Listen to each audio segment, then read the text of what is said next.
또 질문이 또 있는데, 이 질문이 정말 많아요. 이 비슷한 질문들 중에 또 이런 질문이 있어요. 보면 내가 먼저 좋아해서 매달렸다가도 상대가 좋다고 하면 싫어져요. 어쩌라는 거야? 뭐야? 트럼프야? 아, 이거는 이제 저희가 심리학적으로 봤었을 때는 회피형 애착 유형이라고 얘기를 많이 하죠. 이게 그러니까 뭐냐면 정서적으로는 가까워지고 싶은데 막상 상대가 다가오면 갑자기 불편하다. 왜 이런 이상한 일이 발생을 할까? 사랑이라는 감정이 상상 속에 있을 때 가장 크게 부풀고 강렬해지죠. 그러니까 상대가 현실에는 내게 아닌데 내 마음속에 있을 때는 내가 상상한 대로 보여지기 때문에 장점, 그러니까 내가 바라보고 싶은 방향대로 더 많이 보여요. 근데 그게 막상 현실이 되면 단점들이 더 많이 드러나게 되겠죠. 그러니까 이게 현실로 다가갈수록 내 어떤 환상 이미지가 깨지면서 마음이 흔들릴 수밖에는 없다. 그래서 사주적으로 놓고 봤었을 때는 이 그룹을 저는 크게 두 가지로 분류를 해서 봅니다. 그래서 첫 번째가 인비식. 인비식이라는 것은 인성, 정인, 편인, 비겁, 비경, 겁재, 식신, 식신, 상관. 그래서 이 그룹이에요. 그러니까 사주가 구조가 굉장히 여러 가지가 있는데 저는 크게 이제 그룹을 두 가지로 나눠서 그냥 구분해서 말씀드릴게요. 쉽게 말을 해야 되니까. 인비식 그룹은 내가 먼저 좋아해야 관계가 성립을 합니다. 기본적으로 내가 좋아해야 돼요. 내 마음에 들어야 돼. 내가 더 끌리고 더 상대가 매력적으로 느껴야 감정이든 뭐든 생겨요. 그러니까 쉽게 말하면 상대가 나보다 뭐 잘나던 뭐 매력적이든 뭐든 내가 먼저 가야 돼요. 마음이. 이 기본 구조입니다. 뭐 상대가 나보다 뛰어나거나 아니면 존경할 수 있는 포인트가 있거나 아니면 욕망할 수 있는 어떤 요소가 있거나 하는 부분이 있지 않으면 애초에 감정이 들지를 않아요. 이거는. 그래서 뭐 보통 이런 유형 같은 경우가 대체로 내 욕망하는 바를 추구하기 때문에 막 인스타에서 한 번씩은 바프를 찍어보고 싶다. 그 다음에 뭐 막 어떤 뭐 마음에 드는 사람이나 이런 사람들한테는 DM도 보내보고 싶다. 내가 좀 가까워지고 싶다. 내가 원하는 사람을 찍어보고 싶다. 이런 것들을 티를 많이 내는 유형이에요. 그래서 내가 기본적으로 썸일 때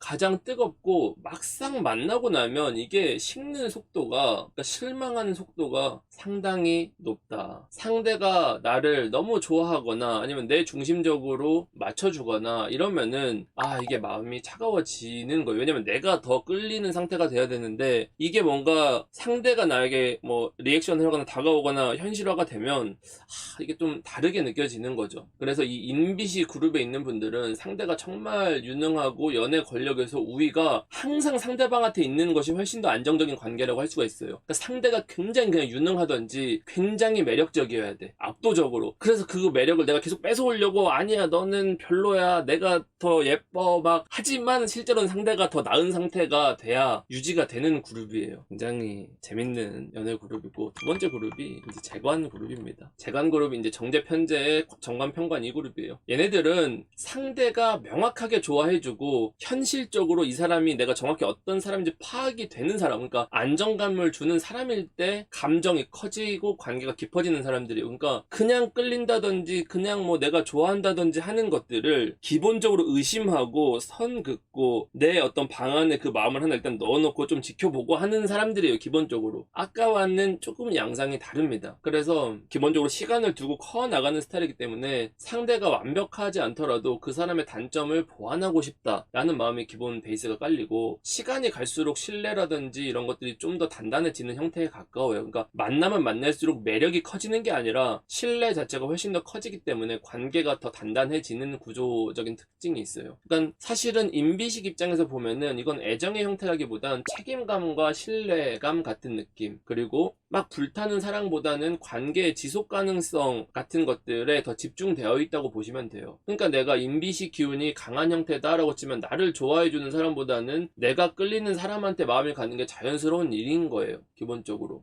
근데 내가 어떤 형태인지 이걸 이해를 못하는 상태가 됐는데, 예를 들어서 아까 말씀드렸던 특정한 운이라든지 특정한 어떤 시점이라든지 특정한 어떤 공간 때문에 생기는 감정이라든지 이런 것 때문에 뭐가 확 바뀌거나 하면 그건 지속할 수 없는 관계거든요. 기본적으로. 그러니까 내가 이렇게 했는데 그때 왜 그렇게 했지? 왜 갑자기 고백해버렸지? 왜 둘이 같이 술 먹자고 했지?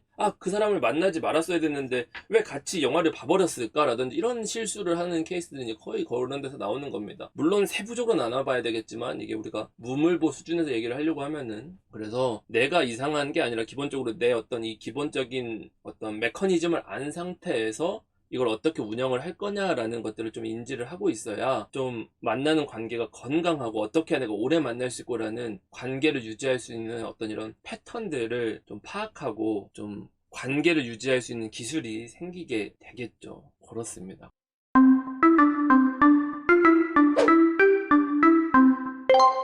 이게 마지막 질문. 헤어졌는데 아직도 잊지 못하겠어요. 그 사람이 계속 생각이 나요.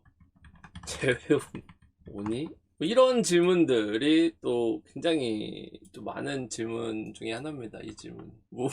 무물보하면 거의 대부분 한 번도 이제 빠지지 않고 오는 질문 뭐 이런 건데, 이건 이제 이 부분을 이제 사주적으로 또 접근을 해보면 이게 단순하게 애착이나 집착 같은 형태가 아니고 이 결핍이에요. 결핍. 있다가 없어짐으로 인해서 생기는 결핍. 그러니까 이거 좀 정확히 말하면 내가 어떤 그냥 부재해서 생기는 어떤 게 아니라 있다가 사라졌을 때 내가 반응을 더 크게 할 수밖에는 없는 게 기본적인 특징입니다. 사랑이라는 게 이 마음의 어떤 깊은 밑바닥에서 차오르는 감정이에요. 그러니까 이게 이때 피어나는 과정들이 있어요. 그래서 겨울 내내 지하에 얼어붙어 있는 이 얼음이라든지 물 같은 것들이 날씨가 이제 풀리면서 따뜻해지면서 지면으로 올라오고, 지면으로 올라오면 이게 이제 습기가 세상에 퍼지면서 이 감정이 이렇게 세상에 번성하는 것과 같은 거예요. 그러면은 이 얼어붙었던 마음이 온도가 올라서 풀렸으니까 세상이 따뜻하게 느껴지고 모든 것이 가능하게 보이고, 다 가능성이잖아요. 꽃도 피울 수 있고 뭐 열매도 맺을 수 있고 뭐 세상도 할 수 있는 게 많아지고. 근데 이렇게 번성했던 세상이 어느 날 갑자기 메말라 버리면 어떻게 될까? 사막처럼 건조해진 마음 위에 이 과거에는 막 되게 그때는 좋았는데, 그때는 괜찮았는데 하는 따뜻한 기억만 나고 지금은 아무것도 잘하지 않는 느낌. 그러니까 사실은 그 사람 자체가 그립다기보다는 그 시절의 나, 그때의 나의 어떤 조후적인 상태, 온도를 그리워하고 있는 거랑 비슷한 상태예요. 그러면 이 기본적으로 내가 이 결핍이 되는 구조여야 돼요. 이거는. 그러니까 단순한 애착이나 집착 같은 형태가 아니라 이 잊지 못하는 구조로 되어 있는 분들은 한 번 내 인생에서 오는 그 따뜻한 시절이 왔었을 때 온 그 순간을 잊지를 못해요. 보통 굉장히 오래 갑니다. 이게 단순한 재회 같은 게 아니에요. 여러분들이 생각하는 그 사람이 좋았어 정도가 아니야, 이거는. 근데 이제 이거 또 조금 더 세부적으로 들어가 보면 보통 화의 기운이 지나치게 강하거나 수의 기운이 지나치게 어떤 약한 분들이 있어요. 구조적으로. 그러니까 애초부터 수의 기운이 너무 강하다라는 얘기는 뭐냐면 온도가 어차피 낮기 때문에 높아져 봤자야. 이게. 근데 이게 약한 사람이 풀렸다가 내지는 이 온도가 지나치게 높았던 사람이 살만해지거나 이 구간에 있는 사람들이 위험합니다. 화라는 것은 항상 이 어떤 감정을 피우고 사랑을 피우는 역할을 하는 거고, 수라는 것은 이걸 애정을 감싸는 역할을 하는 거예요. 보호하는 역할. 근데 이제 수의 기운이 부족하거나 뭐 이렇게 했던 분들이 이게 올라왔다가 확 사라지거나 확 얼어붙거나 하면은 이 감정이 흘려보내는 쌓아왔던 것들을 일시적으로 다 잃어버리는 것 같은 이 공허함과 허탈감 속에서 굉장히 오랫동안 살아갈 수밖에 없는 이런 형태가 되는 거예요. 그래서 이런 분들 같은 경우는 조후적으로 놓고 봤을 때는 수기를 좀 북잡을 수 있는 목기라든지 토기운의 역할들이 좀 보조를 해줘야 이걸 좀 오랫동안 유지를 할 수가 있어요. 근데 이제 2단계까지 들어가면 좀 복잡해지니까 조후적으로 어떤 이런 관계가 있다라는 개념을 알고 계시면 될 것 같아요. 그리고 지난 사랑에 대한 걸 또 얘기할 때 다른 분들도 말씀을 많이 했지만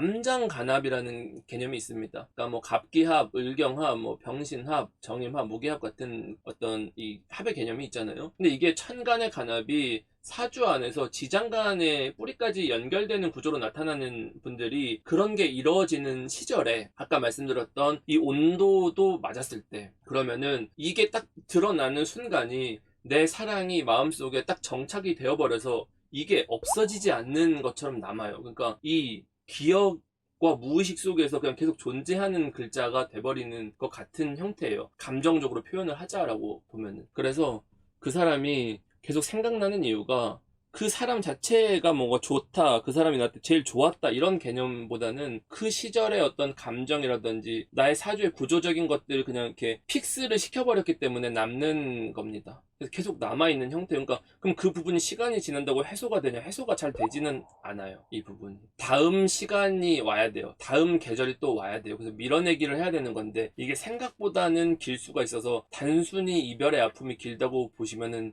안 됩니다. 그래서 이런 개념이 있다 정도를 이해하시면 될 것 같습니다.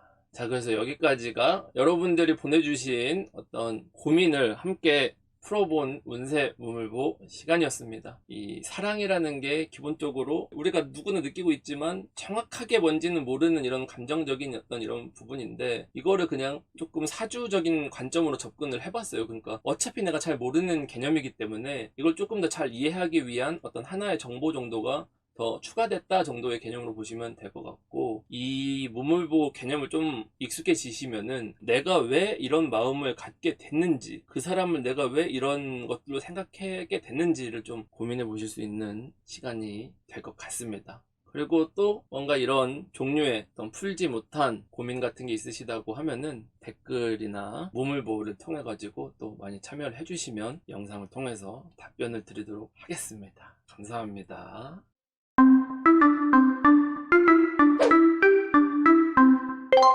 자, 어떤가요? 무물보 계속 할만한가? 괜찮은 컨텐츠이신지? 근데 너무 단식이고 너무 좀 이게 쉽지 않나요? 너무 재미없지 않아? 근데 이런 거 사주를 잘 모르시는 일반인 분들이 좀 궁금해 하시는 정보들이 많을 것 같아가지고. 아무튼 이 무물보 컨텐츠가 조회수랑 반응을 보고 연애 무물보 말고 자 취업 무물보 보자, 그리고 뭐 승진 무물보 보자, 뭐 돈벌이 무물보 보자 하면 다 사실 무물보로 할 수 있는, 그러니까 사실은 나는 이거 그냥 하루 종일도 할 수 있을 것 같은데 이건 뭐 그렇게 개념을 좀 쉬운 개념들로 설명을 해주는 게 좋으니까 뭐 굳이 어렵게 컨텐츠 만들 필요가 없겠다라는 생각이 들면서 아 무물보가 생각보다 만능이었네 라는 생각이 들면서 이거를 해봤습니다. 이거 개념을 이제 잘 잡고 들어가야 되는 것들은 있어서 주제 같은 걸 좀 고민해볼 것 같긴 해요. 아무튼 근데 대다수의 나이대를 형성하고 있는 어떤 대다수들이 궁금해하는 주제인 연애 무물보를 해봤습니다.